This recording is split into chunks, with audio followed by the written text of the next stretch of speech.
Hey y'all, hey, it's your sugar here. Yes, it's me, Natalie Sugar Brown.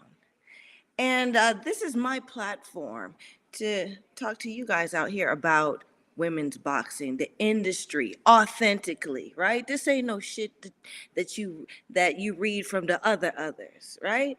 I am a pugilist. I've been there, I've done it, I've seen just about all of it. And this is my platform here to read between those lines and educate y'all about women's boxing or women behaving badly. Hey y'all, so yeah, it's tonight we link back up again. I look forward to anyone who joins the conversation, right? Every Wednesday at 7:30, Sugar's face is in the place. We gather here to talk about women's boxing and have real conversations. There's no right or wrong. There really isn't. You have an idea that you want to share? So what? We don't care. Listen, I'm dropping bars, okay? That's a borrowed bar. Y'all know who that is. Um, but this is a platform where there's an unadulterated um, box that we can all take turns standing on and share our ideas about the growth of women's boxing, where we want to see it going, where it's been, learn, and just, have the conversations that provide true growth in the industry of women's boxing. That's important to me, sugar. Why? Because I always say this: women's boxing is not easy. Being a women's boxer wasn't easy for us who blazed the trail, walked the journey, made the path. So these wet noses now will have a platform to stand on, a somewhere to go, and money in their pocket. Huh? That's a good deal. That's a deal that many of us never had. So let's get into tonight's conversation, okay? Tonight's conversation stems off of the ongoing issue or debate or, question, uh, female versus male in women's boxing. And I say that, in with a like a quadruple layer context. We're gonna go deep, deep, deeper to deep into this subject topic, right? I remember when I started boxing ancient times. No, it ain't no ancient. You see me. Um, in the early 90s when Dallas Malloy, because I was one of the first generation amateurs um, with the national sanctioning bodies. There were, let's make it clear, there was always women's boxing, there was professional boxing, and there was underground fighting, i.e. boxing, right? And you could have gotten your name and your notoriety from those different platforms, where now we have, I suppose, women's boxing has evolved to the point where we're sharing the same sanctioning platforms that the males have used for years to generate big money on the books, right? Because off the books, right, we still want to give respect to those women who are still underground and fighting underground and are still making their names notoriously underground, being some of the baddest bitches you ain't never heard of. You know what I'm saying? And it's something to be taken seriously, right? Um, so now, like I said, we have commercial platforms where, now we have more celebrity women boxers, because that's a thing now.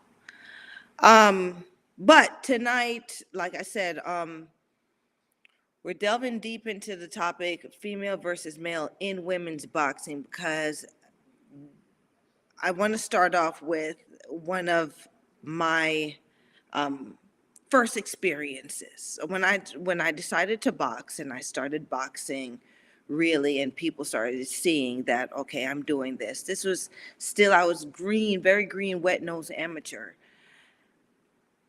Many people would ask, okay, so would you fight a man or are you going to fight a man? So you think you can beat a man? Right? So these are the questions that were put on my lap. Now I have to question my capability as a woman or as a female gendered person who just decided that they want to fight for for real. You know what I'm saying? I doubt that when a young boy decides that he wants to box, he wants to fight, he wants to do it for real. He wants to get in there with badder motherfuckers, older, growner, experienced people who have been in the game. They want to see how they fare in the sea of sharks. No one asked them, well, you think you're gonna box a bear? You think you're gonna box a kangaroo? Would you box somebody that had a gun? Like nobody asked them outside of what they decide to do. Nobody asked them about what they're going to do outside of or simultaneously with what they're actually doing and having a dream now to become a champion, the best man in boxing. Do you understand? I hope like this is going to be a long-winded conversation because I guess it's that kind of night for me over here, you guys. But yeah, I've opened up I've opened up the conversation with that experience, sharing that experience because this is the difference now in being a woman fighter or a woman boxer and a men boxer. People are talking about, oh, it's not the same. It's the same. It's the same. Not really, and these questions now make you, these questions have an influence in how you go about doing this thing. Okay. Now, we are not all the same. We're not all the same broad.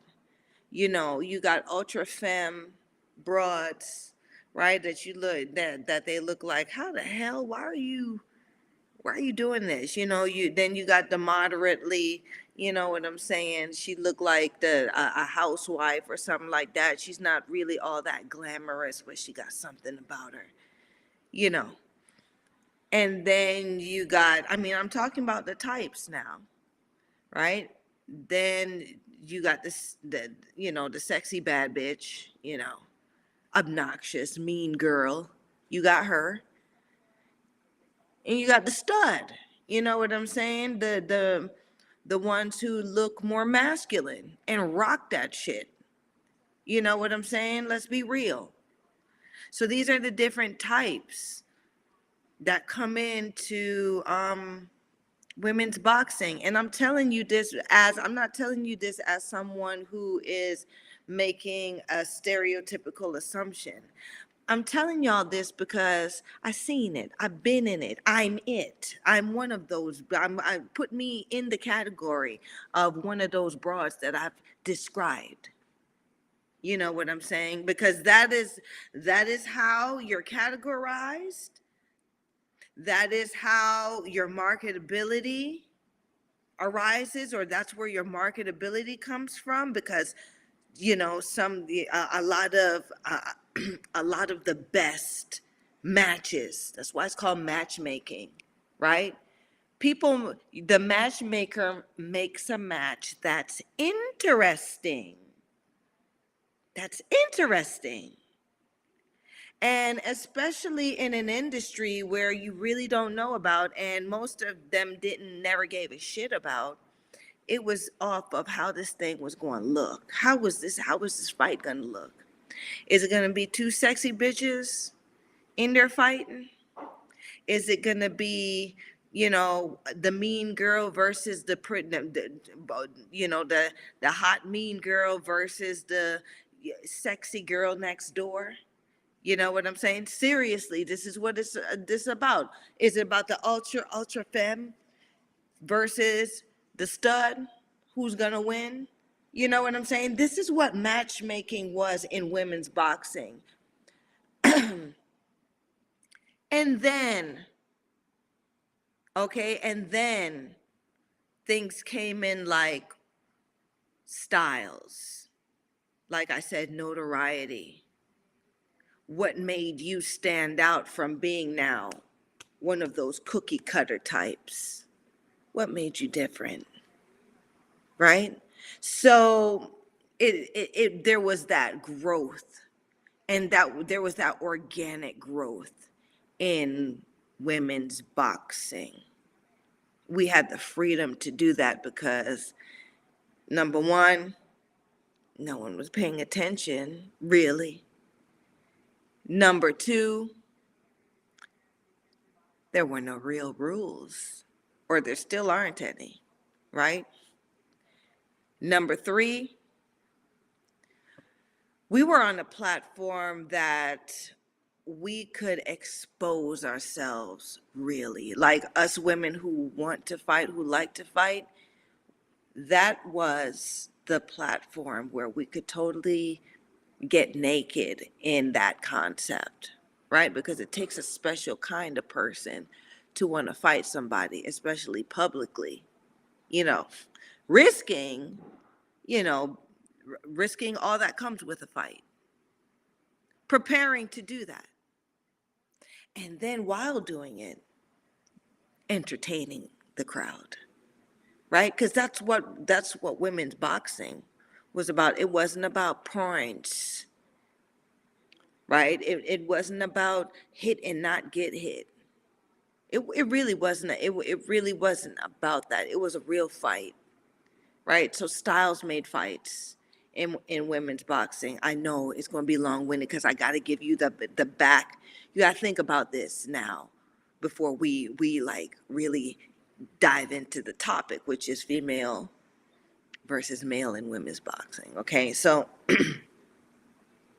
now we have this group of women, this cult, because we was a cult.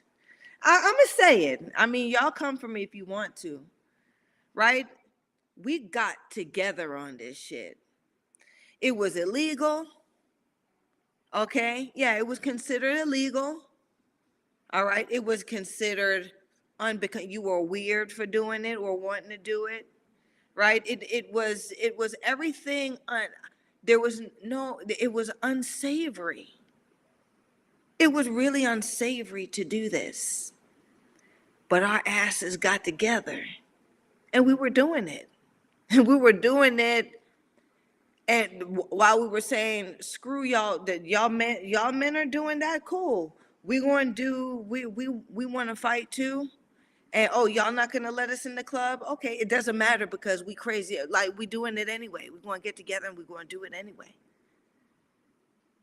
Right? That was just, our way of showing that as women, right, aside from a lot of the things that, I mean, males have, you know, preconceived roles. Well, aside from our preconceived roles as women, we got that. You know what I'm saying? And what we wanted to prove also is, along with our preconceived roles that we have somehow fit in, we do this shit too, and we do it well. You know, I hope I've gotten into your head now about the type, about female versus male in women's boxing, because that's giving you a bit of context. Okay. So now, in making our mark as women who behave badly, um, we still had to, how can I say this? We still had to grow. Okay. There was no one telling us how to do it. We came up with our own gigs, who we are naturally, right? I didn't start off as Sugar. I became Sugar, right? And I went through some phase. I was Too Bad at one time, then I was Miss Too Bad, right? That was my growth. That's why I'm on here sharing it with y'all. That was my journey. And many of the women before me, very few women before me had the opportunities and the platforms of safety and of of notoriety that I had, right? And then so that's the evolution of women's boxing. There was it was now we're getting more platforms. We're not fighting in the barn, in the back of the barn or in the barnyard. We still do, but that's not like we're fighting in bars now. Oh, there's a club that wants to see us fight, so now we're fighting in clubs. Strip clubs now feature women who want to fight, right? These are the different platforms, underground platforms. Oh, okay, so they're having an underground fight at this location, but now they're gonna add a woman match to this underground fight. Two bad bitches is gonna fight. Who are they? Where she come from? Right? So now it's like now people are looking at us because we have different platforms. People want to know, right? And so that's the way, that's what we're talking about, paving a way, right? Because now as we evolve, now this is where we are today, right? When I was coming up, oh my gosh, if you could get on a male show, if you could get on a club show, period, like not a club show, like not a club, but not in the club, but an actual boxing event. If you can get on one of those promoted shows, ooh, look at you. You're on they're promoting you. You're on a promoted platform, right? Instead of, oh, sign up. You want to sign up, the baddest bitch gets the purse. Right now, there's a platform where someone's promoting a show that features you. Okay, this is like, any Britney Spears, Beyonce. Now you can be Beyonce. Now you could be an entertainer on the stage, like a singer, right? You're not a sideshow. So like we're evolving that. Then oh shoot, now well, a couple years ago, now you have a female that's heading the show. Oh, now her name, she's the headliner for the damn show. She's not a she's not an undercard. She's the main gig. Like, this is our growth. Right now, she's on TV doing that shit consistently. They're putting her, she's on a show that's featured on TV. Okay, so these are the different platforms now. It didn't take away from people. We still at the bottom. There's still broads right now fighting in the barnyard for notoriety, for that cheddar, for cake, right? There's still the the end of the rope is still dangling down there, right? There's still broads fighting in backyards. There's still broads fighting at bars. There's still broads fighting at the club. There's still some kind of tough man or tough woman platform, right? So we're coming out of there, okay? And where we weren't before, where they weren't entertaining our presence before. We had no value before. We had to do the shit on our own, right? We had to get together to do stuff. Okay? All right. Now, um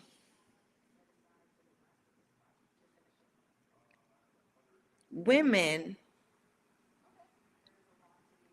as they've evolved in our sport, in women's boxing, have in the evolution forgotten where we come from. Meaning we forgot that we we started off having to do shit on our own because we wasn't a part of their shit. And they didn't have to, males, didn't have to include us in their shit that they were doing. That's why we started off doing it on our own. So, equal work, equal pay, this, you know, this 2 minute, 3 minute thing, right? Men evolved, I think men had to come down from doing like 30 rounds, 100 rounds, these type of rounds to only 12 rounds. So men are coming down from really doing shit that'll kill them. Devolving down to, okay, 12 rounds is enough to not make you a walking vegetable.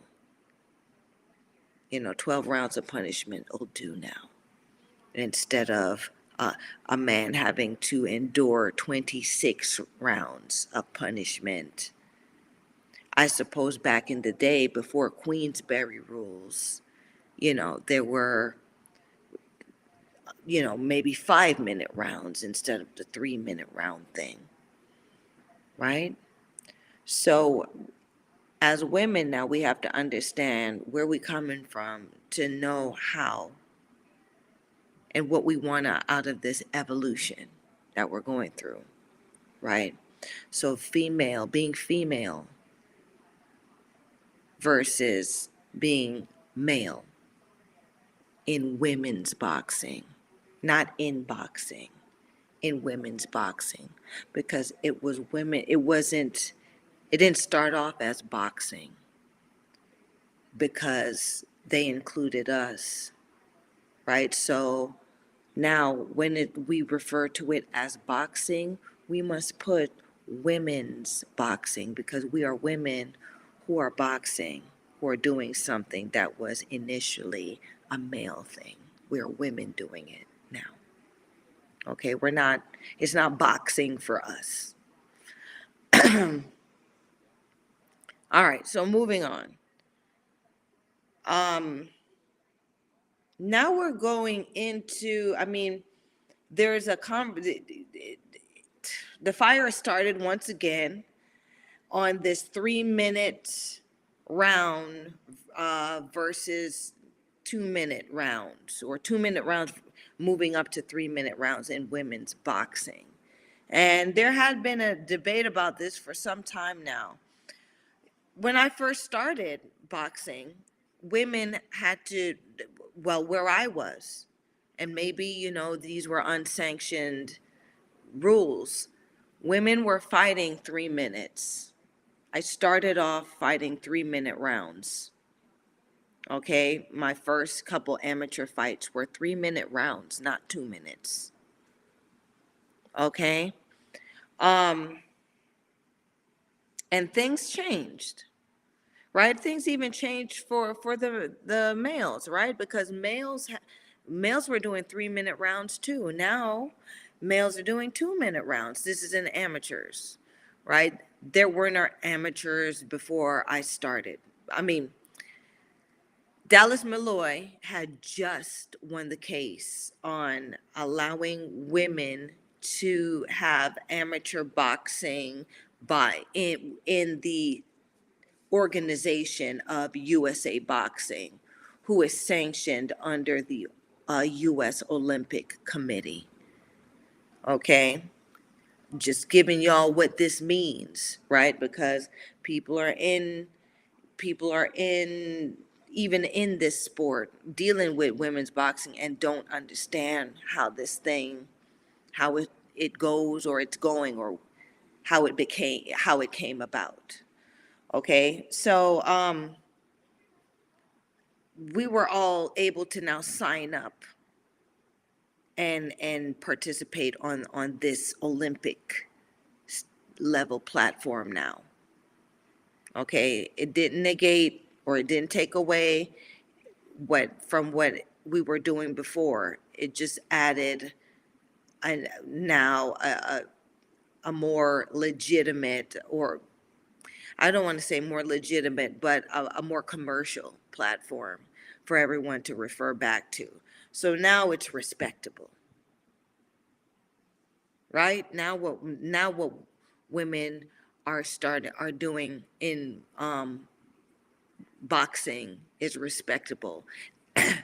In women's boxing, we were always doing the same thing, but now in boxing, in general, it's respectable now because there is an Olympic context to it. That's the sanctioning of that. Okay, good. The question still bounced around to women's boxing. Well, do you feel like you can fight a man? Are you gonna fight a man? Will you fight a man? Are you willing to, when are you gonna fight a man? Like, these are the questions asked to us. Okay. Why? Because boxing it was never something that was us. It was us doing something that males did. Okay? All right. So that's why I'm gonna keep pressing this. Women's boxing. Women doing what males have always been known to do, which is boxing. Okay, we didn't start at the same time.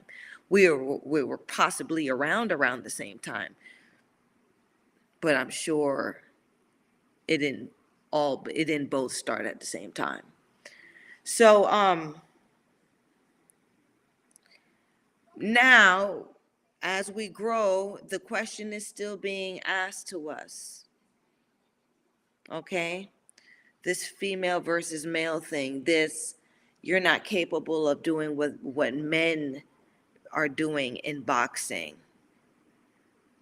And we now have picked up the fight to say, yes, we can. We can do this. We can do that. Okay, looks like I have someone who has joined the conversation. Adari Pennant. Hey, you. Um, Adari says, is lifting weights a good idea for boxing? I would say weight training. Weight training. I didn't say lifting weights because lifting weights is different. Weight training at this point in women's boxing is imperative. Like it's a part of it now. You have to do that now. Why? Because these broads have started uh, weight training and conditioning. I was one who started that ball rolling, right? In getting different kind of conditioning, harder type conditioning for fights. So boxing in general, though, yes. I mean, look at what the boxing athletes are doing with weights. When I when in with my first at the first women's world championships, right? The Russian women's boxing team, this is the first time I ever saw kettlebell. Ever. I didn't even know what the hell that was, right? And that's what they trained with. They trained with the kettlebells. Um And that's how they did their weight training, right? So that was being incorporated. So it's how you do it, Adari, in boxing. You don't want to weight lift, because weight lift conditions your body to lift weight. You want to use the weights as you would to fire your body in the ways you should and would in a practical fight, or in a fight where you're going rounds. You want to use that weight. You want to condition yourself using the weights as the Russian team used the kettlebells. The kettlebells help you with your snap, with the snap, and using weight distribution to throw your shots. So it's the way you do it. It's the type of weights that you use to condition, the style and the type of weights that you use to condition your body in boxing. Not just lifting weights. Okay. Okay, so that was thank you for that question, right? I mean, even that has a part in female versus male in women's boxing. As a woman, I was told out the gate not to lift weights. You are going to become too masculine if you lift weights. That is not the case. I lift weights. I started lifting weights with men who knew what it meant, how it was going to translate into boxing, right?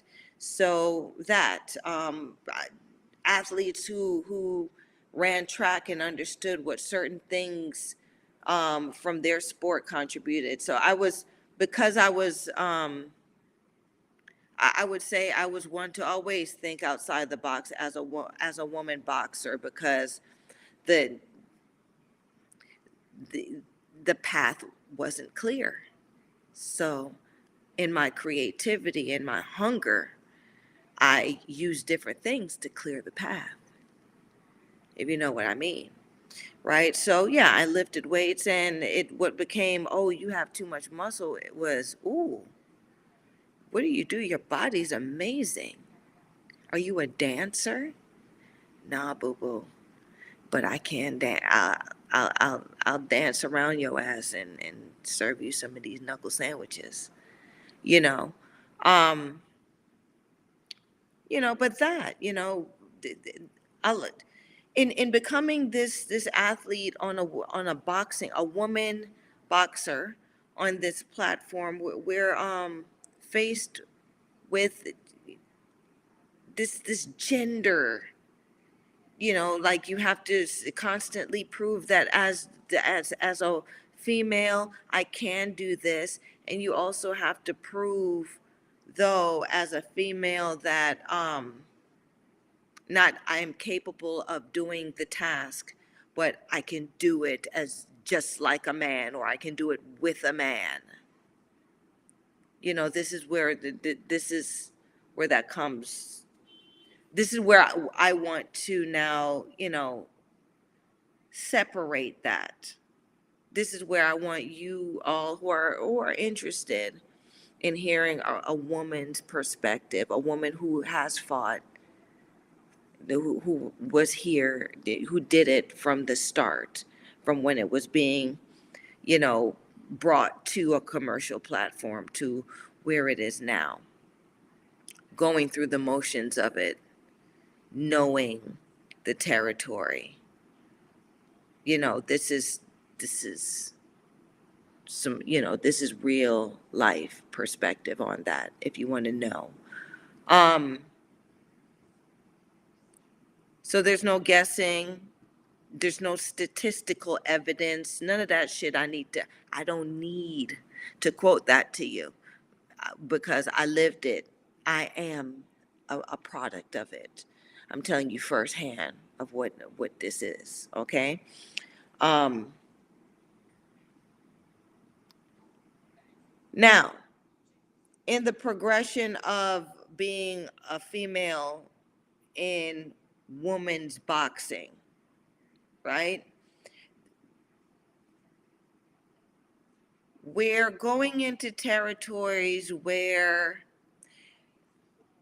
you want to prove and you want to gain notoriety and you want to still be a part of this thing, but there are no rules. So you got to put your big girl panties on and take what you get out here. Okay. So if someone, we all know one thing. You would, you you a broad and I'm gonna fight you. You're a woman, I'm gonna fight you. Right? But you may be a broad on steroids. You may be a broad on drugs, high off that whatever it is, and you standing in the corner ready to fight, high off whatever it is, so you ain't gonna feel what the hell I'm gonna put on you. But I'm still determined to let you know that I'm a win. I'm a I'm the baddest bitch in this ring right now. You gonna know it, right? So it's like you're taking that chance, knowing that this is the promoter's girl. My only chance of winning is to knock her out or to hurt her so bad that she can't continue. But here we are. But in me taking that chance, she's understanding that I'm the promoter's girl. They're not going to choose anyone that I'm not going to beat. And if this person does get out of hand, the referee's going to protect me. They got my back and they're going to make sure I win this fight because this is how it's planned, right? Oh, and I took my Flintstone vitamins leading up to this fight. Meaning I'm on my steroids. I this is my house. This is my show. Like you're Mia St. John, right? Mia St. John did it. Fought people knowing she was on steroids, knowing that she was the promoter's girl, right? She had to find somebody to fight. Who is she gonna fight? If we knew that she was doing that shit, how many of us do you think would have signed up? So she knew that there was no protection for an unprotected fighter out there. There's really no tests.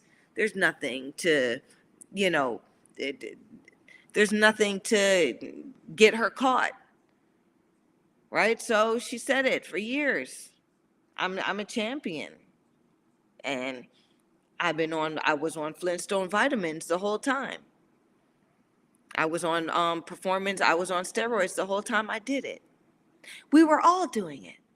That's what Mia St. John is saying, right? So, as an unprotected fighter, you're going into territory like that. You're going into territory knowing that you may be fighting a bitch with hepatitis, AIDS. They're not looking at the blood test like that. You know what I'm saying? It wasn't as protected as the men. And I want us to I want that us to make that very clear when we tell our story of women's boxing.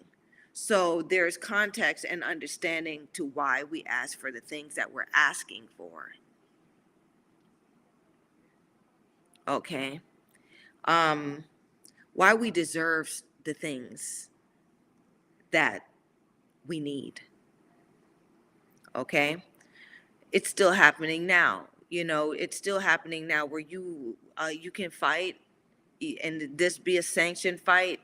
All they gotta do is buy out the commission or whoever, and everything's clean on the books except for the people who are participating. Dirty motherfuckers, right down to the ref, right down to the judge. Right? So, this is what it is in women's boxing at this point. This is where we're coming from. And it's still happening a lot. So now when you have maybe four celebrity women fighters who have made their career um, being protected fighters who have made their career fighting 2 minutes. They ain't never been in the trenches. They don't know what being in the lose or in over your head means. You having those bitches speak for the whole group is asinine, stupid, right? They don't speak for me. Layla ain't never spoke for me, because she's the queen of the women's boxers, I guess. Until now, we got Clarissa Shields, right? Who's outdone, who's literally put the work in and didn't become popular, starting off with a famous dad. You know what I'm saying? Shit like that. She could speak for me, Clarissa. Clarissa has faced the adversity to a certain degree of being female in women's boxing, stuff like that. Um, Sorry, y'all. So I said that to say, you know, uh, tonight's conversation is about stuff that, fanboys and fangals that are in the industry that just take pictures next to a celebrity boxer. They don't give a shit about, right? As long as they look good standing beside that bitch who's cheating, right?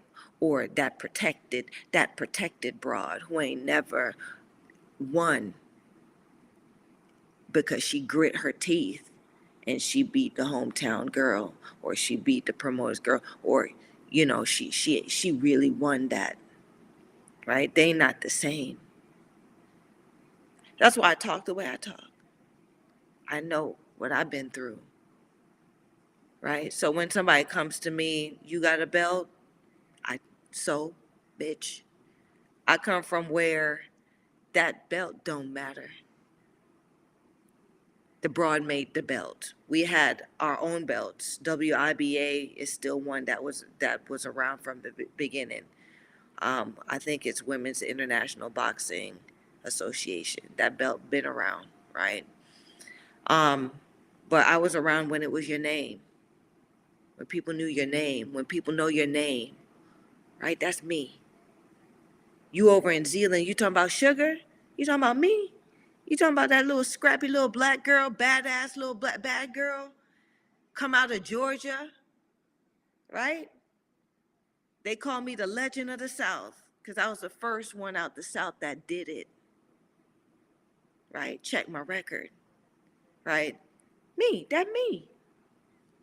right? You over in New Zealand, you know about me, right? You over in Australia, you know about me, in me, right? Notoriety. That's what Clarissa Shields got, right? They know her. She's notorious in every country. That's Clarissa Shields, right? Out of Flint, growing up drinking dirty water. That her. She done made a name to the world. So that was I was one of the first to be able to make my name to the world like that, right? I wasn't protected. I had to fight my way through it to the top. Clarissa did that. I see that in her journey. That's why she could speak for me, right? No promoter's girl, no neighborhood favorite, no, I mean, no, I saw where they were trying to put somebody in to rub her out, and Clarissa grit her teeth and got her and got that bitch out the way, right? I can identify with that, so she could speak for me to that extent, to that degree, right?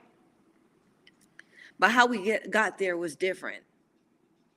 How she got to that place is different. So her mindset is different. How I got to that place is different. I got to it where I had to get in there with guys. I had to, right? And I wasn't protected at first. So I've had my ass beat by a man in that ring where they was like, man, that's a female. That's a female, right? Because I got in there with males, right? They had to remember, oh, that's a female. I had to take the risk of getting in there, and nobody was guaranteeing me anything. I had to be confident in myself. Aside from what the teachers that I had to be confident in myself to step in the ring and get in there with a man, with these men who is like, oh, you have the nerve to get in here with me?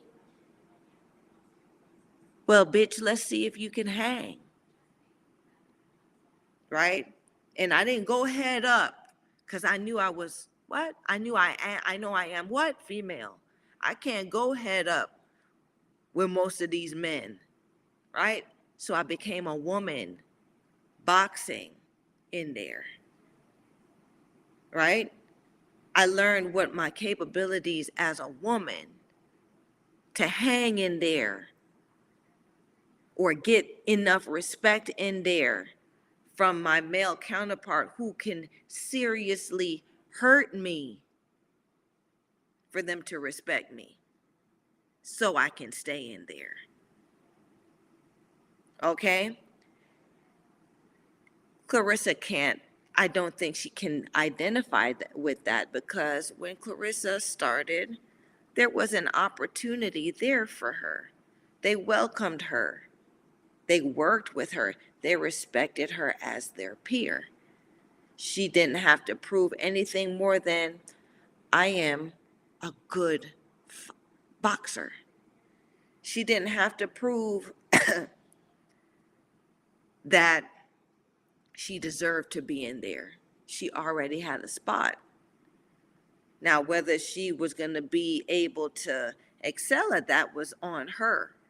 But she didn't have to endure. She really didn't have to endure the plight of actually being recognized as someone capable of doing this thing, of fighting, of boxing. Okay? So that's where Clarissa Shields can't speak for me. She ain't never gone in there and gone through and gotten her ass whooped and gotten her ribs shook by a dude, right? She have never been in a situation where she's being assaulted, and not assaulted where there's violent intent, but assaulted. And this is how this is you in the round robin. You in the And what a round robin is in boxing in the kitchen is a sparring session. You go after you, and then you back in the rotation, then you back in there and the rotation, right? And whoever quit is a quitter. So you want to stay in the rotation until your coach pull you out, right? Doing that in a real rotation where you in there, they're trying to filter the weak ones out so they can really get to work. They're not trying to hang it. They're not trying to make it where they're messing around with no woman. You got beat. They're from that mentality of, oh, I got to see how. Oh, you in here because you think you can hang with me. Well, I'm gonna show you. Now, Clarissa, they're in there where, okay, we're sparring. I know you're a fit. I'm gonna work with you. I'm gonna see how tough you are, but I'm gonna work with you. I'm not gonna try to take your head off. All right. So, now we have two different points. All right. But they're still understood. Me and Clarissa are still, and the old school and the new school are still on the same page where you gotta be a female. Like you gotta, it's still women's boxing. So you gotta be a woman if you want to get in the ring with me, right? You gotta be, right? We've been fighting women this whole time. This is what we do, okay? Um, inviting, well, I guess I can still say me and Clarissa, this is where me and Clarissa don't agree, or she can't speak for me. Sorry. This is where she can't speak for me because now she's calling out Keith Thurman. You know, she's constantly posing the question, or she's throwing, toying, or putting the idea out there that we're ready to fight men, or we can, because she's at that tier. We have a woman at that level. So if we have one woman who can do it, who's the greatest of all us of all, then we're expected to try to strive and do that. Absolutely not. I don't agree with that. Right? I'm very much like, my spirit when I've been in some ass whoopings with the men, with a guy. I've had enough of this shit. You're on your own, right? Like I've in my mind, my sanity left me, and I was watching myself in the ring, waiting. When is this dummy going to quit? When is she going to quit? She need to stop, right? You have to come. You got to have to. You got to have some sense when you're doing this thing, right? You got to have some sense when you're doing this thing. Men men are different, they just have a different makeup. They cannot fight.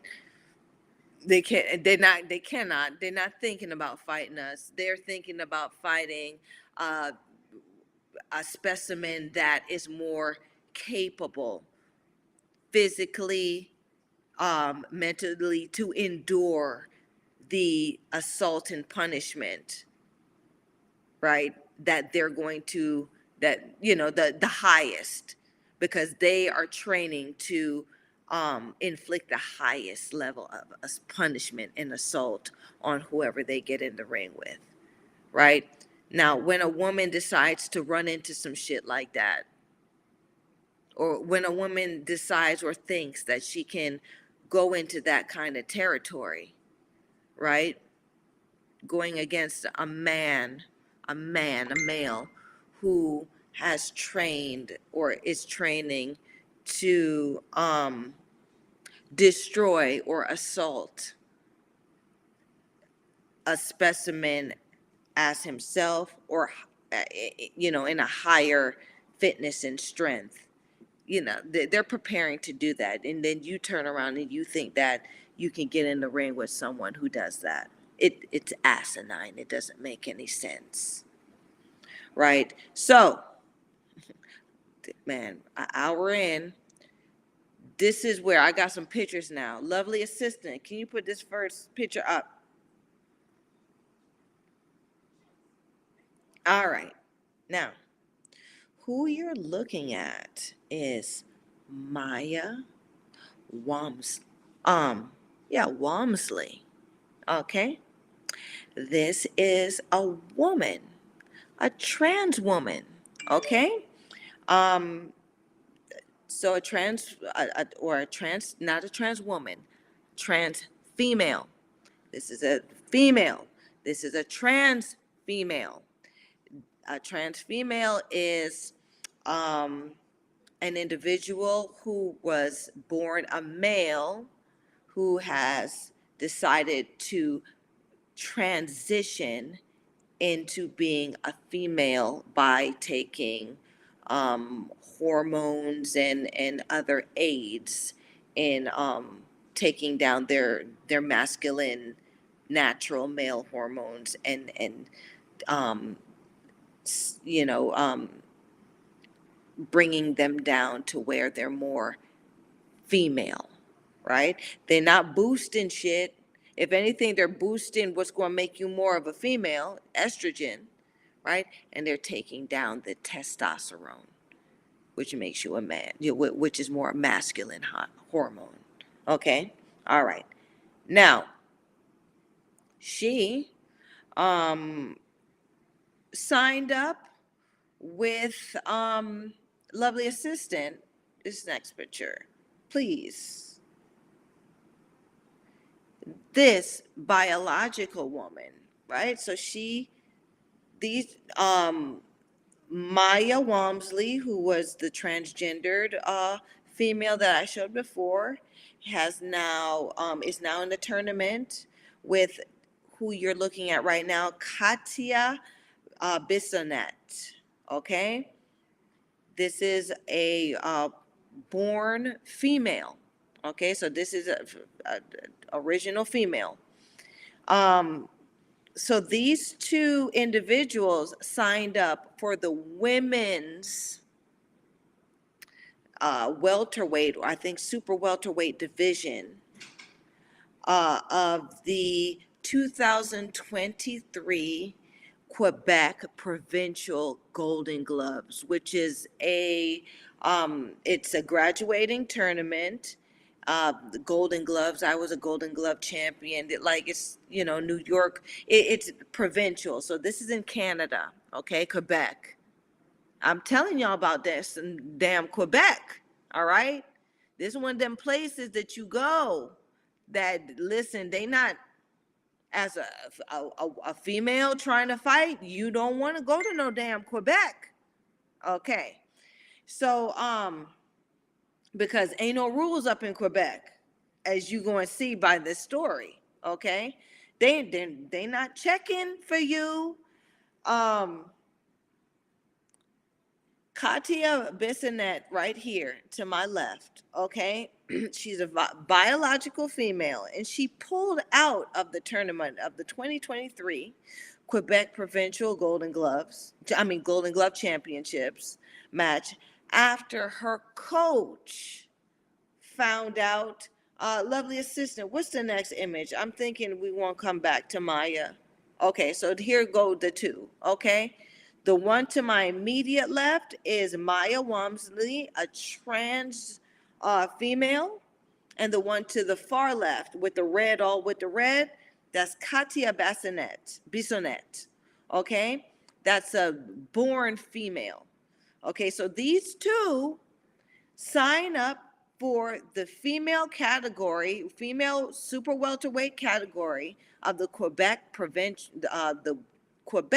Provincial Golden Glove Championships. This is a tournament now, a graduating tournament that can qualify you to fight nationally or even and to go internationally. The world, Craig, the whole world.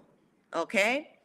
This is the platform now that I was telling you, where this is now a sanctioned platform that as a woman you can trust that they have rules, because sanctioned only means that there are certain rules that are understood, that everybody who signed up with this sanctioning body is going to follow, okay, in order to progress. That's what sanctions mean. That's what sanction is. Okay? That's the difference between a sanctioned fight and an underground fight. Okay? In underground fights, the rules may vary depending on where you are. Sanction is meaning that this is the standard. Right, there is safety, all of these, everyone's professional, you're guaranteed certainty, you're guaranteed that you're going to be, at the end of the day, these sanctioning bodies says rules for safety. Ooh, throat's getting dry, and I ain't bring no drink. Anyway, now,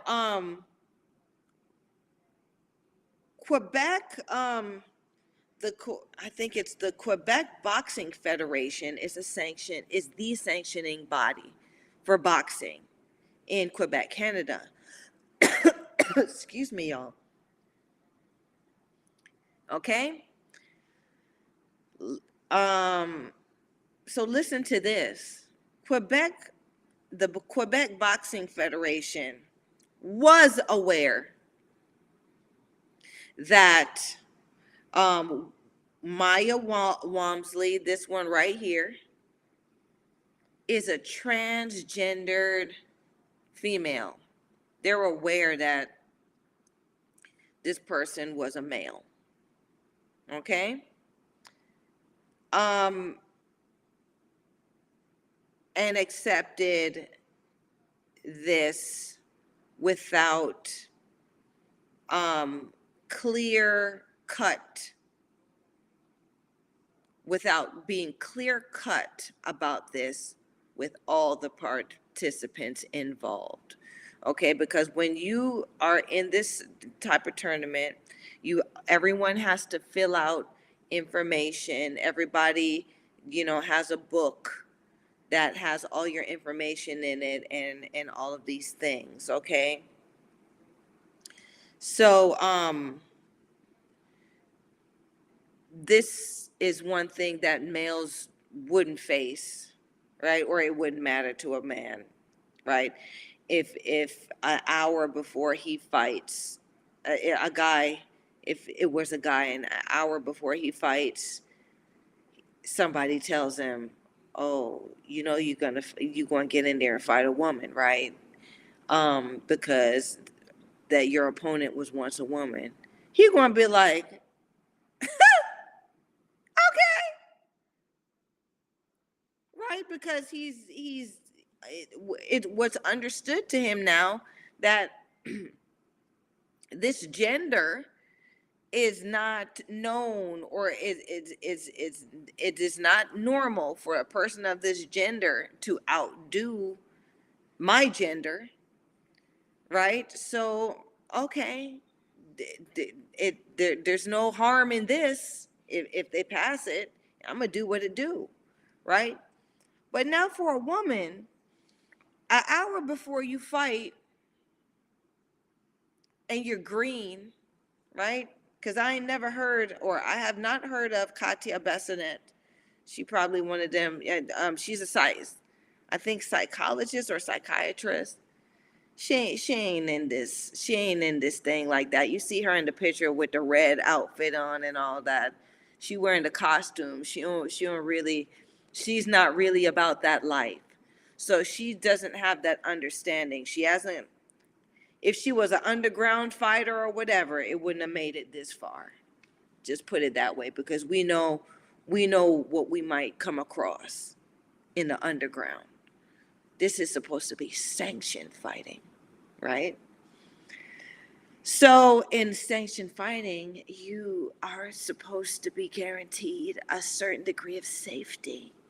So I don't have to think about whether I may fight a man or someone high on drugs, or someone who's or high on performance enhancement drugs, or whatever it is. I'm not going to have to worry about that because there are sanctioned rules, okay? When Katya's coach found out, or got the text, because he found out by text, hey, that broad that your girl's fighting used to be a man. You shouldn't. Wait a minute. He found out. This is within the hour. You know what? This motherfucker was a man. He went and got Katya Bissonette and said, "Guess what?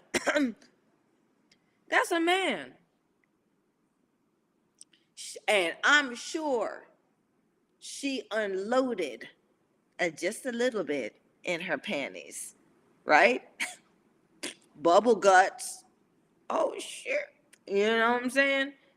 I'm about to fight a man? How? Like, how did this happen? This is a woman turn. And then they explained to her that, oh, they know about it too. Yeah, they know that this person used to be a man that you fighting. What you gonna do? Because we got your fights coming up in within an hour.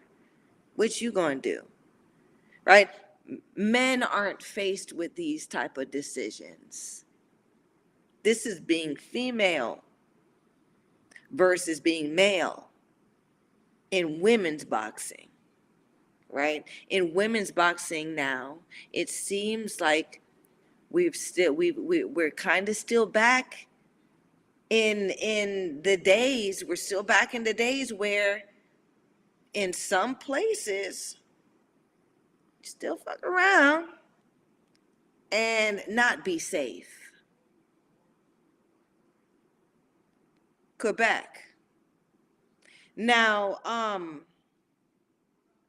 this is a championship fight and all, but with this delicate gender um, situation, I think in having a transgendered person register, there should have been some kind of general notification to all participants that there is a transgendered athlete participating or that has registered in the tournament this year. Okay, and let you make the decision whether you want to um, this, if this is what they doing, I maybe this is not this is not the decision. I'm not going to do this tournament. I'm going to do something else. You can make your decision in understanding where your safety lies. Quebec Boxing Federation didn't do that. They had no intention on telling Katia that her opponent was was a transgendered female, right? And I don't care what anyone says, by a lot. Like if you were made a certain way, you're going to be that way, right? So just because hormonally now Maya um, fits the category and can identify as a female does not mean she is not capable of still being male, because that's what she is initially. She identifies hormonally with being female now. Katia was born a female. Ain't no going up from there unless she take them roids, right? Which if they tested Katia, she would not be eligible to fight in this tournament, in this kind of sanctioned tournament, because those would be performance enhancement drugs, right? Because in women, those are the drugs that a lot of women take, drugs that increase their testosterone, their male hormone. So they're becoming more male. So in order to uh, be capable of certain things in their fighting, being stronger, having more muscle mass to endure and to give punishment and assault. I hope y'all are following me with this. Okay? So, I mean, it would have been even Steven if Katia could pop a couple of Flintstone vitamins and get herself to be a little bit more testosterone maley, right? While Maya is taking her hormones or to become more female from her natural male state, right? We all, we all doing something to freak the system. So let's get freaky, right? But this is supposed to be a sanctioned, even scale platform. The Quebec Boxing Federation is supposed to make it that way. Okay? That's their obligation to their members. They justify not making this situation aware to other participants that are participating in this tournament because they didn't want the transgendered person to feel, to face any being ostracized, being, um, in a sense, um, met negatively in that group setting. Okay, um, so that's why. Not so much a safety thing, but a more social thing, right? That's a social thing. When you're trying to stop bullying, and that's more of a social thing. It's not a safety thing, right? Because there's security at these tournaments. There's a ref at these tournaments. No one's going to assault. No one's going to, um, this transgendered person is not any in any safety, um, bind by being in this tournament, because there's people are generally protected from being harmed, except for getting in the ring. Okay, if you get your feelings hurt, bitch, that's on you. Okay, you got your feelings hurt when you were male, you're going to get your feelings hurt as a female, right? That's some shit that you got to work through. Okay, for Katia though, there is a huge safety concern, because now, being that this person is transgendered, even though hormonally they are not male, their makeup is still capable of being and executing things as a male. You still got the male hands. You still got the male back and broad. You're still built that way. You don't have a uterus. You don't have none of that stuff that may make you a little bit softer as a female, because I know my uterus makes me soft, right? Yeah. Catch me on a certain time of the month and you'll see. Okay? As a male, you don't have that. So you're inclined to endure certain things differently. Assault, okay, is one of them. And you're able to um you're able to now extend assault differently too, because you're a male to begin with. Your body is that.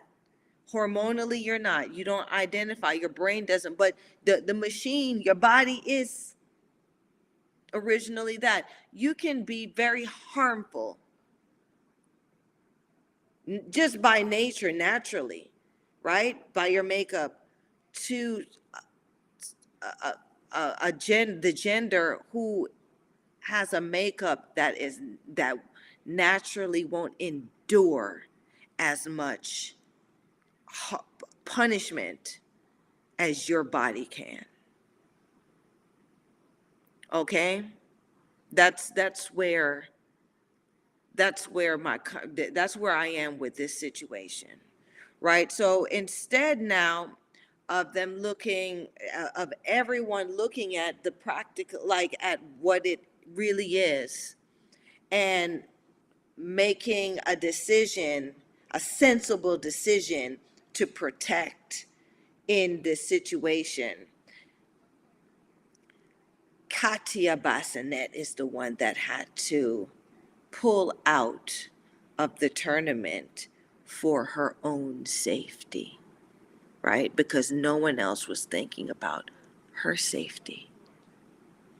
And these are the things as women we still have to worry about, especially in Quebec, right? People have, like, they got fighters who, like, a female fighter died over there, right? And other things have happened there. Opponents don't weigh in, things like that. Their sanctions are a bit unsavory. So this is just another instance where, as a woman, you still have to worry about your safety, even in protected environments. You still have to sacrifice your dreams, you know, because the environment is not safe, right? You're not being allowed the same safety as your opponent, as your peer that's supposed to be in there with you. Okay? They threw this transgendered female in with a biological female without notifying uh, anyone. Okay, and I think that would be more of a danger to Katia than to Maya.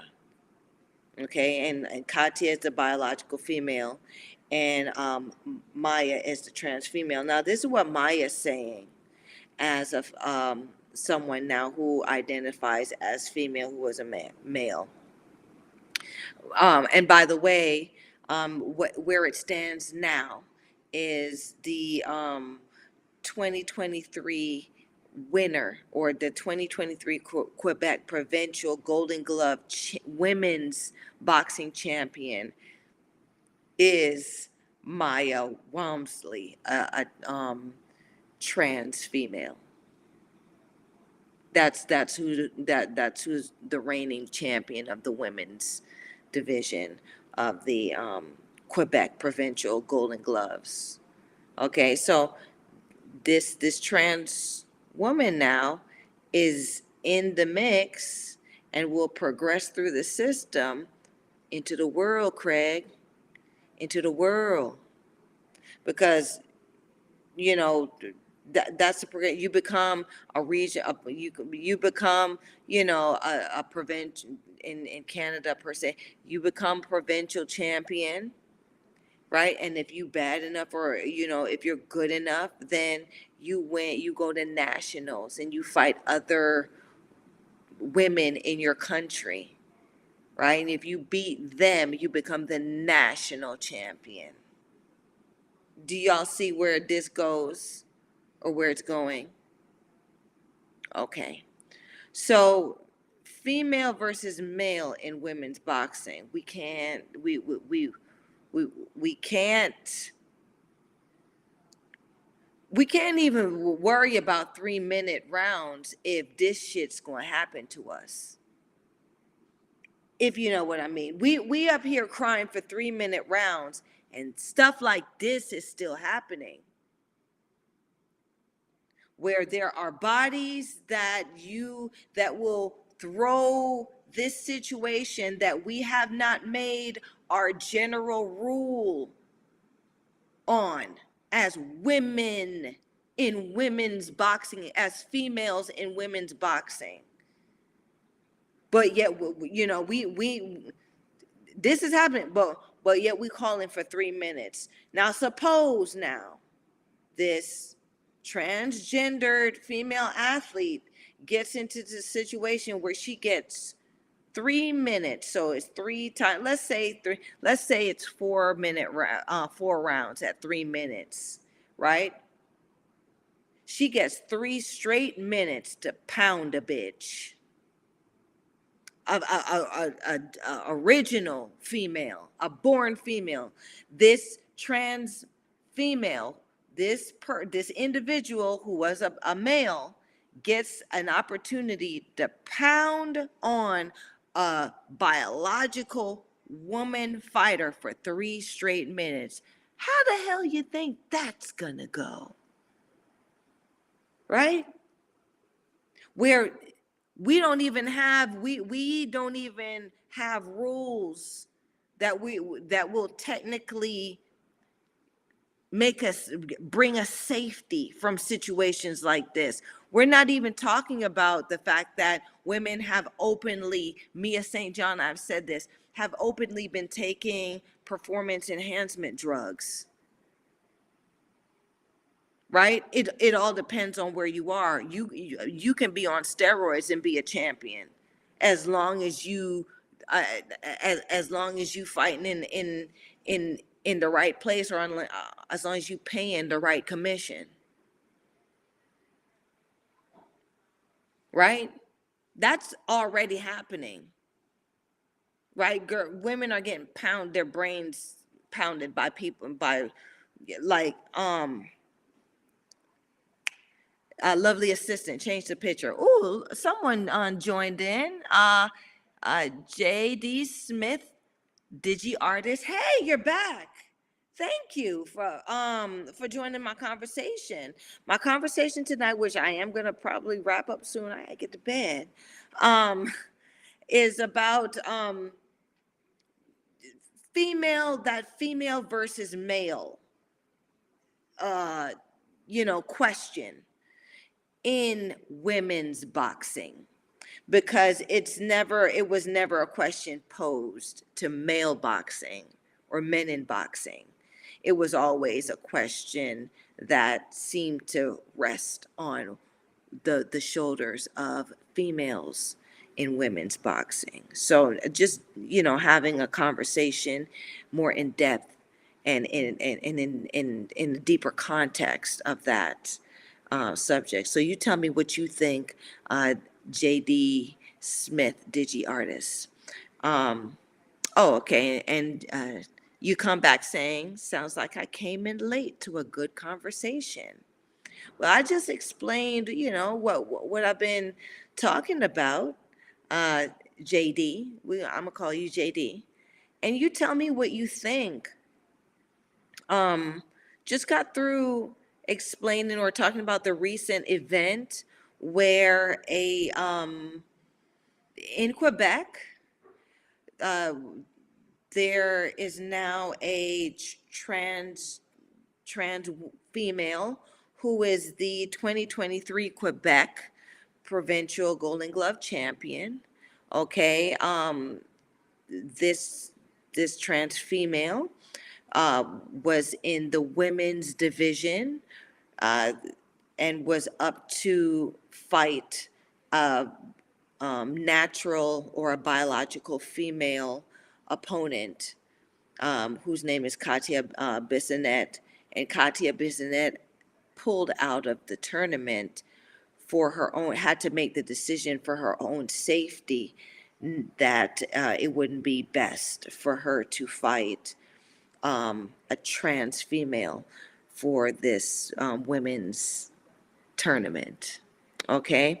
And this trans female, she is technically uh, categorized as the women, as a woman. So I suppose there's a place for her to join this platform, this fighting platform. But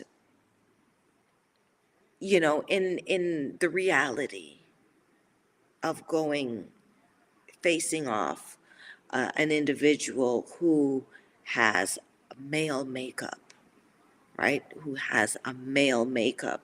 But this person might be your weight, your same weight, but the capabilities from their naturally male makeup will um, definitely outdo you, because your female makeup, you're designed where you're not capable of enduring as much punishment as this individual who naturally has a makeup that is a male makeup.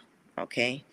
Anyway, talking about that, you want to just kind of go through the show and catch up to me. But right now we're looking at where my point before, my just recent point that I made. This is Alejandra Jimenez, to my far left, versus Franchon Cruz Dezern. Okay. Now, Alejandra was the 200 plus pound professional WBC women's heavyweight champion.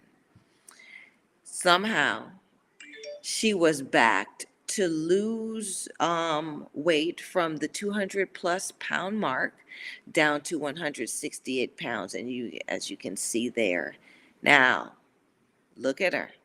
Okay, we're not going to pretend we're not going to pretend that we don't know what something looks like. Okay, so she tested positive for steroids in this for this fight. She did. Um, but look at her too. Okay, you can tell in her makeup that she's being helped, right? That she's on something. Okay, I don't care what anybody says, right? There's a hard look for a feminine naturally when you're doing it natural as a female, and there's a hard look when you're doing it when aided by steroids as a woman. And when you're aided by steroids, there's, you know, there is a more masculine look to you. Okay, not oh she looks at, oh that's how she. I mean, when she gets in shape, she looks like a more freaking man. No, she's on roids, right? And some of us look sexy as hell on them damn roids. A lot of celebrities take steroids so they can look more attractive, so they can have that look, the look there, you know. A lot of celebrities take steroids to lose weight so they can look amazing, but they're not athletes. So the look is the look, right? When you're taking steroids as an athlete, you're capable of other of doing things without working as hard. That's number one. And then you're capable of doing more harm because you have more steroids. You're able to put more muscle mass on. You're not doing it naturally. You're not putting the work in. You're cheating, right? You're taking something to give you more armor to do harm to somebody else, especially in fighting, right? That's unsavory. Um, so after Alejandra Jimenez fought another heavyweight named Carlette Ewell, okay, down in Mexico. She was the Alejandra Jimenez. This is the champion. They were fighting for this WBC belt for the 200 plus heavyweight champion. Now, Carlette Ewell, she is an American fighter. She came up first, saying that, you know, something wasn't right. She came up here. She came back talking about how, you know, cutthroat and how dangerous, you know, how slimy it was down in Mexico. How the promoter, you know, how how it was backhanded and, you know, really, really slimy and dangerous how they did her in Mexico. But, you know, in women's boxing, what happens is if you're not a celebrity, your voice doesn't really count, right? So Carlette Ewell, as much as she's been around and she's done her due in women's boxing, she's not someone who the fanboy and fangals really care to hear from. Her voice isn't as strong, so nobody paid attention to what she was saying. Um, so Alejandra Jimenez got to progress to bigger name, bigger platform fights with the WBC now behind her, even though she got tested for that banned well, no. She didn't get tested. She was taking the banned substance, okay? Because she had to be taking that in order to get in a position where she's 168 pounds and she can fight a contender, a top contender in that weight division who's ranked in the WBC. I mean, you have to give test samples as you train. You're supposed to be giving test samples as you train when you're training for these championship fights, supposedly in these big sanctioning bodies, right? Look at Jimenez. She had been taken in order to lose and go down to that 168 pounds. She had to start at the steroids. She had to have been on it, right? But those tests didn't spark any. I mean, no one was accountable for those tests until lovely assistant. Put this next image. She stepped in the ring. No, no, not that one. Why you do that? Because I know you don't do that. Let the story happen itself. So until she got in there with the hard, heavy hitting diva, Franchon Cruz, who just, went pro with Clarissa Shields, who, they had already been touting that, you know, Clarissa Shields is the one. So everyone started gunning for Clarissa, right? Franchon had just fought Clarissa, so it's like, okay, I'm not gonna go for the champ first. I'm gonna go and see how I do with the person who just fought the champ, right? And I'm gonna beat that bitch up so everybody can see what I do with her, so I can be in line to fight the champ. That's how that works, right? That's how that used to go. That's how that was going back in, because this was still back in the day, right? Clarissa had just turned pro. We were just being really acknowledged on these platforms, okay? As celebrity women fighters. Clarissa wasn't even the main event for that pro debut. Anyway, the heavy hitting diva went in there knowing, well, expecting that she was matched fairly, right?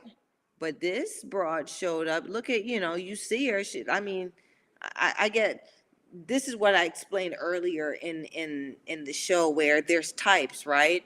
Franchon comes out as the heavy hitting diva, according to your taste, and you see how she brands herself. She's supposed to be, just a sexy bad bitch. You know what I'm saying? Sexy, rough and tough bad bitch. Okay, and you see Alejandra Jimenez come out with the man haircut, with the, kind of male looking. She's a stud. Okay, so that male look versus the diva, who's gonna win? That's what the matchmaker did to sell this fight as well. Okay, because nobody knew much about women's boxing still at this point. Nobody was even caring to dig any deeper than what was on the surface, what you saw.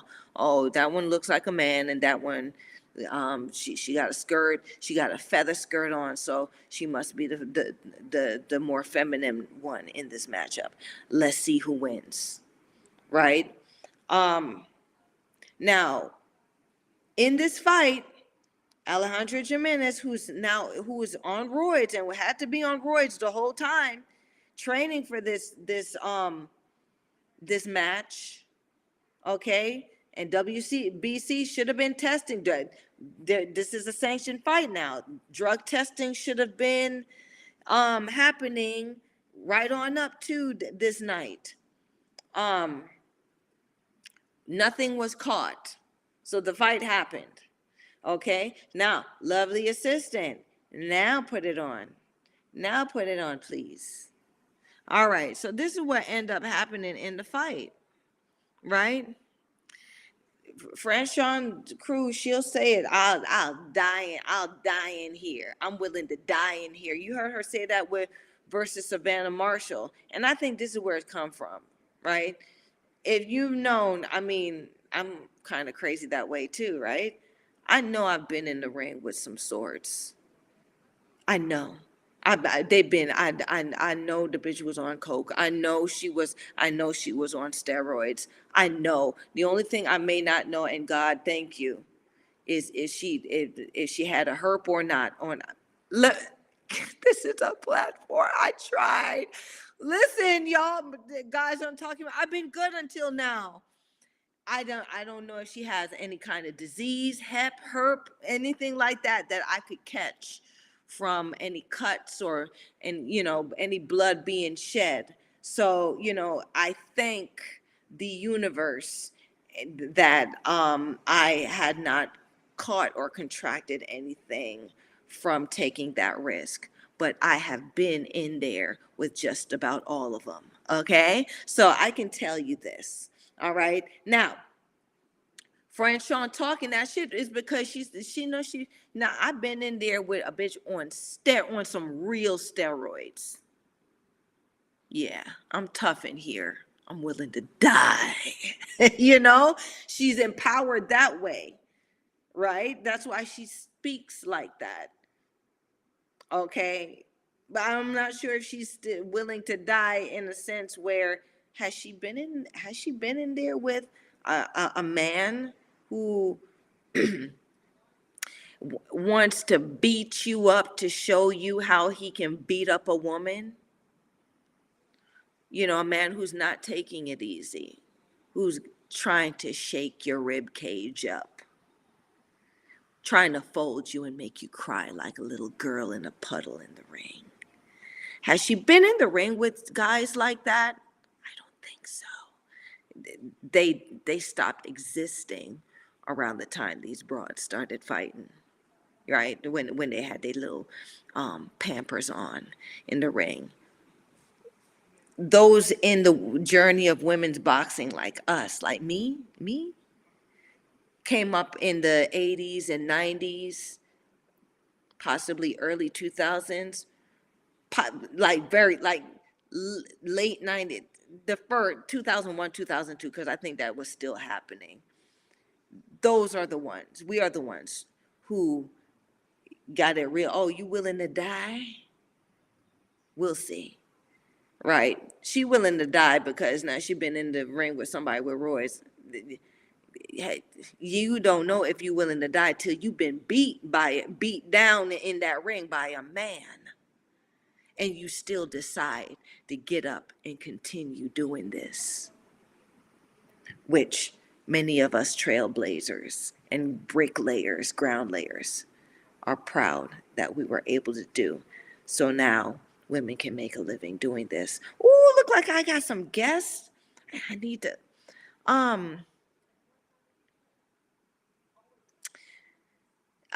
so JD says, come on, lovely assistant. All right, yes.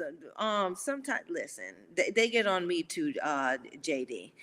JD says, damn, that's a great photo moment captured.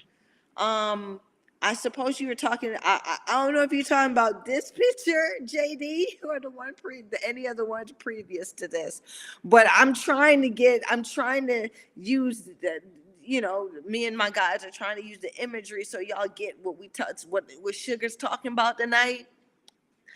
Um, Maybe Q Chris comes in and I'm not sure what they have put.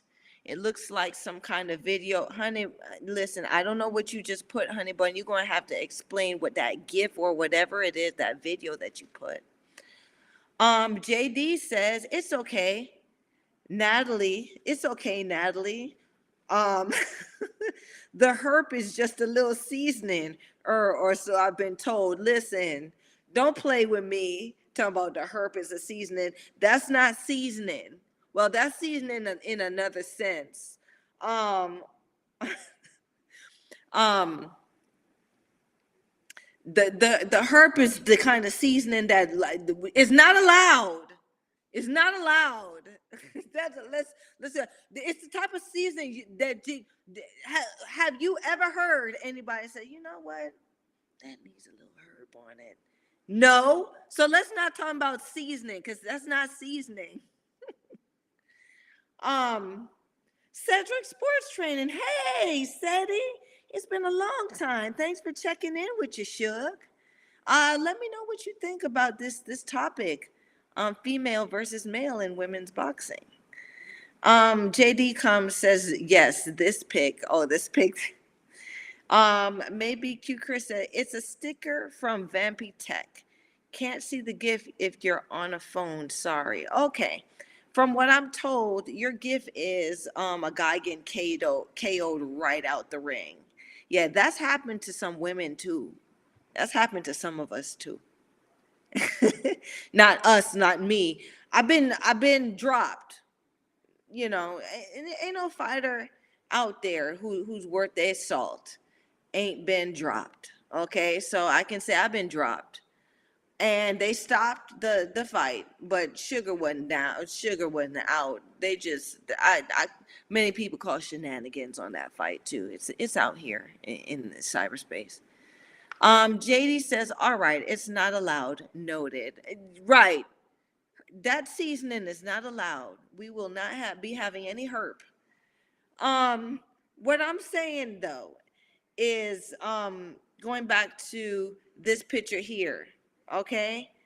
Now, Alejandra Jimenez was she had been fermenting in them steroids so bad, so much that she was putting a damn manwich of a ass whooping on Franchon Cruz. Yeah. Franchon Cruz, she has this thing where she wears her little hair piece or whatever. It's a wig, something like that. Well, did Jimenez beat the damn wig off the hoe? I mean, off the broad. Yes. This is one of Franchon Cruz's moments in the ring.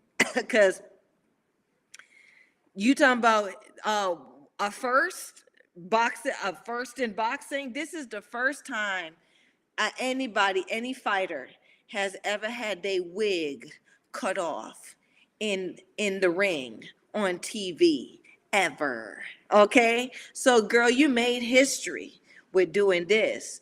But yeah, Franchon was in there, and Jimenez was like boom, boom, boom, boom, boom, bop, boom, boom, boom, like bongo drums upside Franchon noggin. Okay, boom, boom, boom, boom, boom, boom, boom, boom, bam, bam, bam, like So, Franchon went through that, and then because Franchon, I think, and Franchon was also, I think they were both Golden Boy fighters. Okay, Franchon somehow was able to be protected enough to where a dirty piss test from Jimenez was exposed. Okay, I think the way Jimenez did Franchon in this fight was not convincing to the fans. Meaning, bitch, you ain't a bit. You got something going. You're not fighting like this. Shit ain't fair. And you look like a man. Test this bitch. You know what I'm saying? That you lost your fanfare. You lost the allure of the match, right? You've lost it when people are looking at you like, now you know something ain't right. We got to get to the bottom of this. You know what I'm saying? So Carlette Ewell had to deal with that, and I think Carlette Ewell even had a nasty injury where even the floorboards of the ring wasn't set there.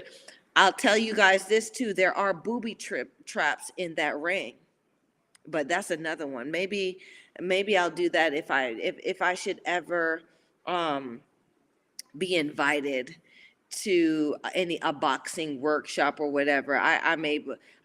There's some tricks of the trade that a lot of you stumblebum trainers out there might want to know, and I could share it with y'all for a small fee, for a small what is it? What are those fees where that you pay someone to show up?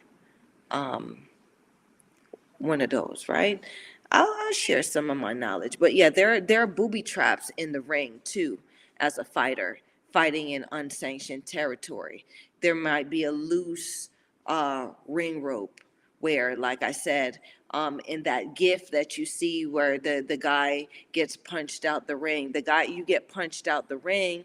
Most likely, if you're able to fall out the ring, that a rope who that was supposed to be checked by the referee and other safety agents in these fight setups happen to be so loose that you can fall through it, and some rings are up to 6 feet high off the ground. So if a fighter falls out the ring and they land and you have, I think you have the full 10 seconds to get on your feet and get back in the ring. But the ring being so high, if your ass fall out the ring, you gonna hurt something, and you're gonna climb back in that ring wounded.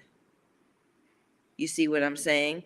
So if the fighter, who's the promoter's fighter, knows what ring rope is loose, and they happen to spring an attack when your back is against that rope, you fall out the ring on your head, and you climb back in the ring, and they're able to TKO you because you're injured from falling out the ring. It's a win for them.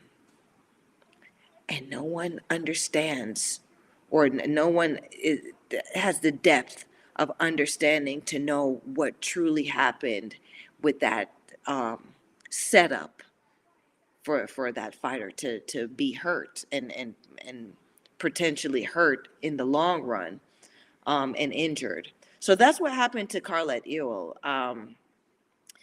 She had her she showed the picture years ago where the ankle basically snapped off, like her foot got caught in the floorboard of the ring and she fell. She's a heavyweight, they're not as swift on their feet, and her ankle basically broke off her foot basically broke off the ankle and was probably dangling. Anyway, she was talking about it, right? She was talking about these things. She talked about how unsavory, where Jimenez is coming from and what these people are doing, and no one listened to her, right?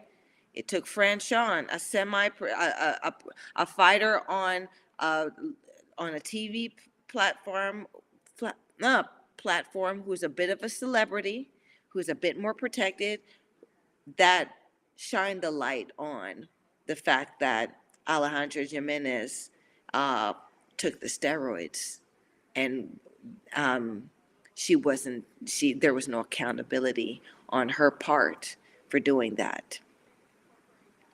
So after, due to now, lovely assistant, change the image, please. All right, so, to the far left is Alejandra when she was the 200 plus pound champion. And to my immediate left is Alejandra when she went down to 168 pounds. Okay. The thing about, I bring her point up is, we have fighters who are openly doing this, okay, as women. Oh, hey, Mike. Michael Orr chimed in and said, what happens in Vegas stays in Vegas, except the herbs that come back with you. So even Michael know about Vegas and herbs. You know what I'm saying? Thanks for chiming in, Michael. Going back to these pictures, clear cut. She didn't go down in the amount of time that she did it too. She didn't lose all that weight, get abs and all of that stuff by just eating her vegetables and drinking a little bit more water. She was clearly aided, and you could see it.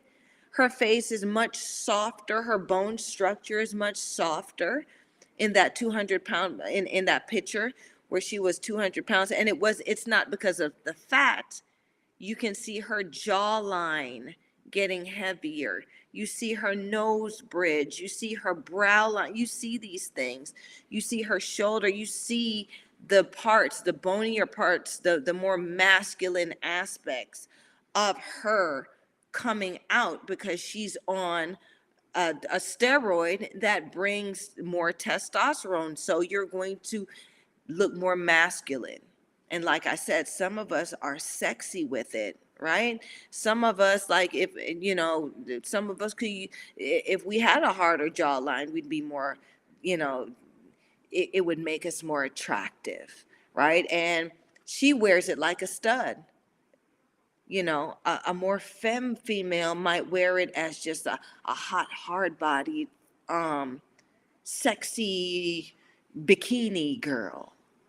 You know what I'm saying? Because a lot of those bikini models and stuff, they on the roids too. There's bikini roids, all different types.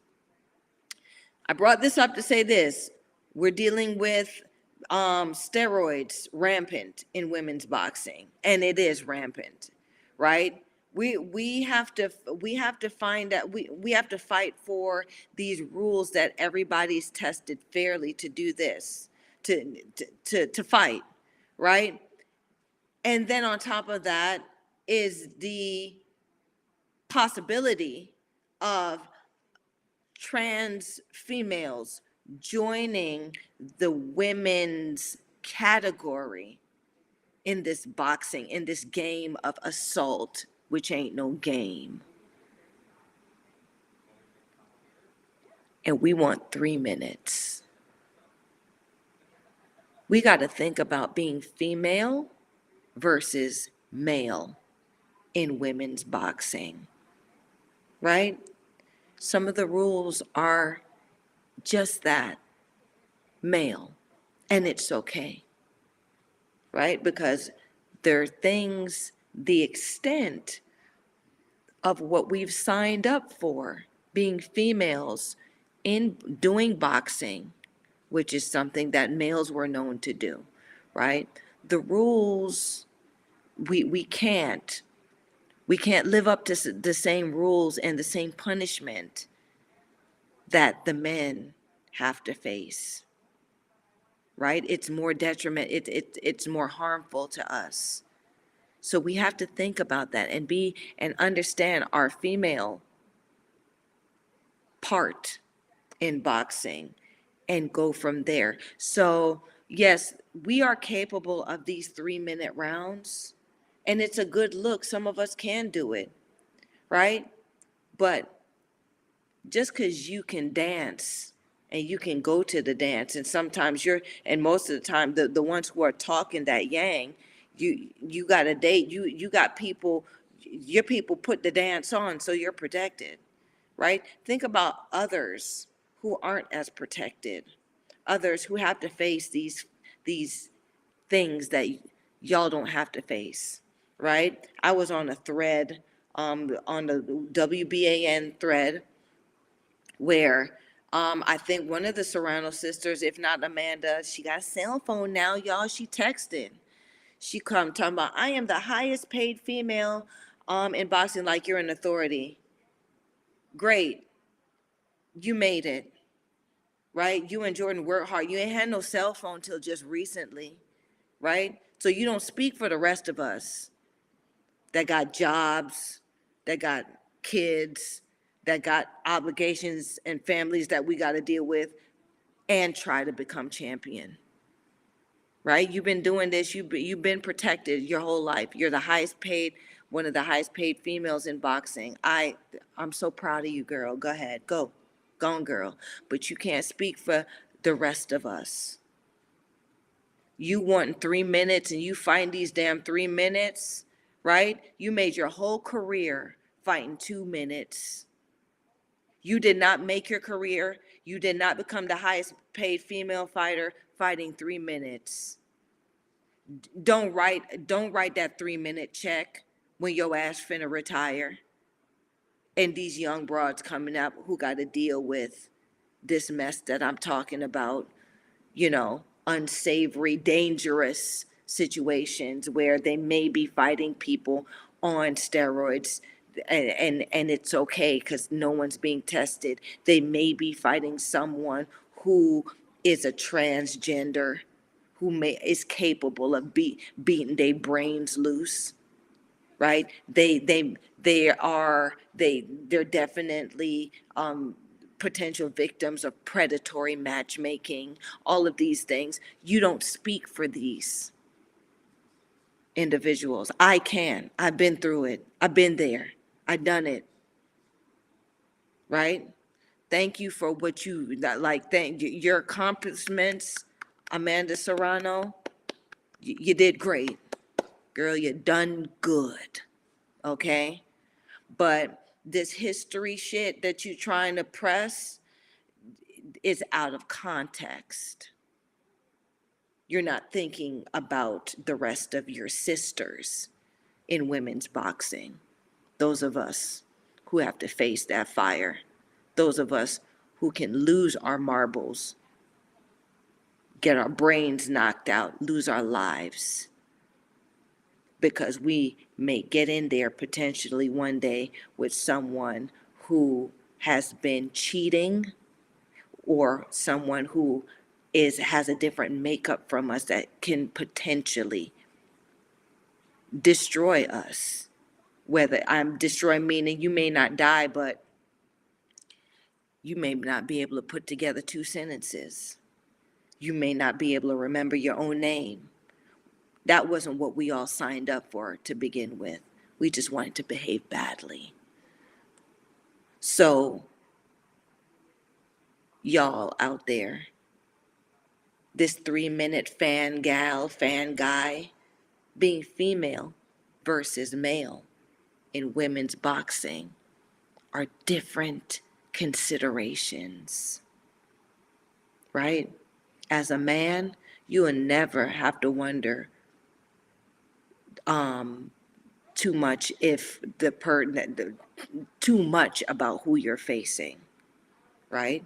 You ain't gonna sign up with the fight, and at the end of the fight, they done shaved a damn bear, and the motherfucker, he's standing 7 foot tall in the ring, a shaved bear, passing as a human, saying, "Oh no, this my cousin. What are you talking about? This my cousin, Eddie. Eddie been boxing for years.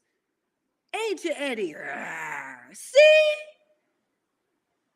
right?"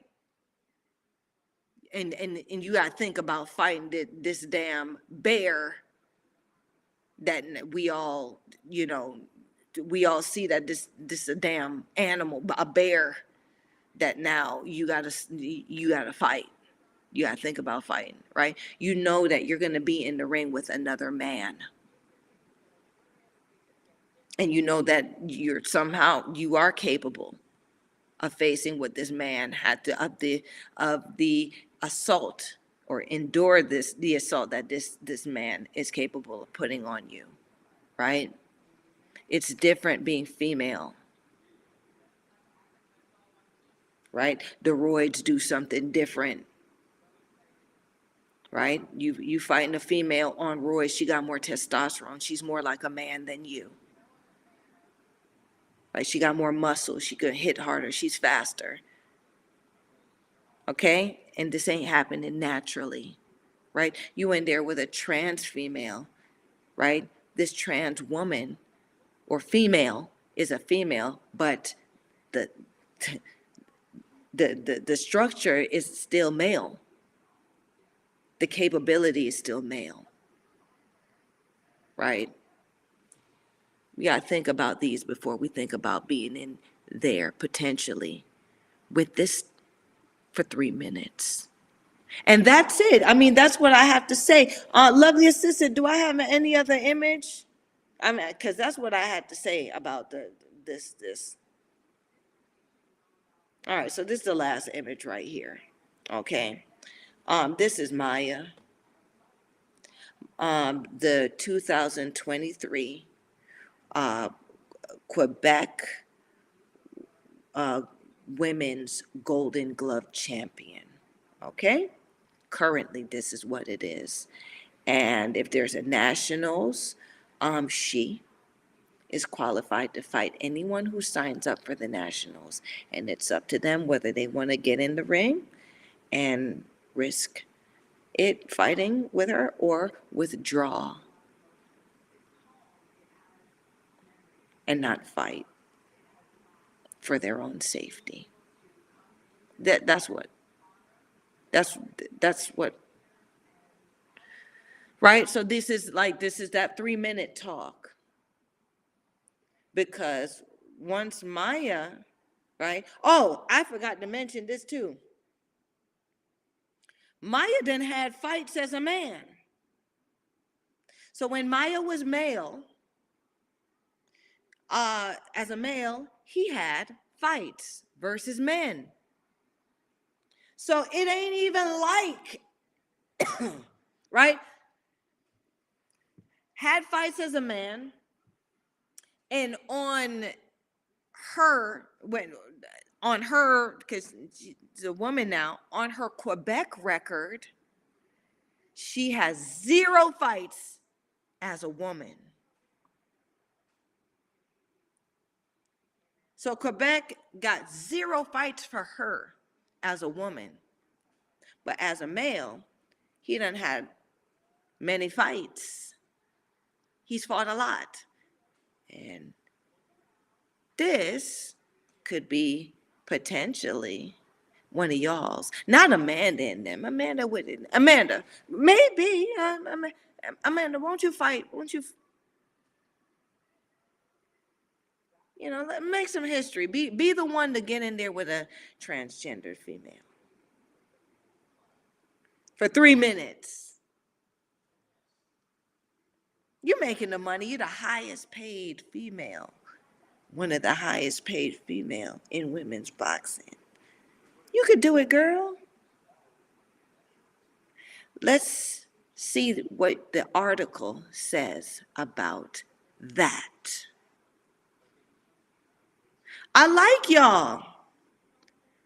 Actually, I really like your sister Sydney. I respect her as a fighter. She paved the way. So she crawled so you could walk, girl. Remember what Cindy did?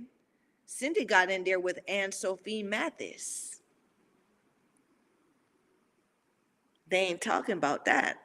Your sister Cindy, she one of the goats out here. But you, girl, you got to do a little bit more. You got to feel a little bit more. Cindy might have to tell you a little bit more stories.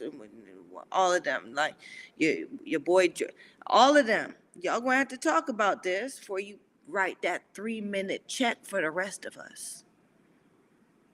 Okay? Because you ain't cashing in. We got to cash it, right?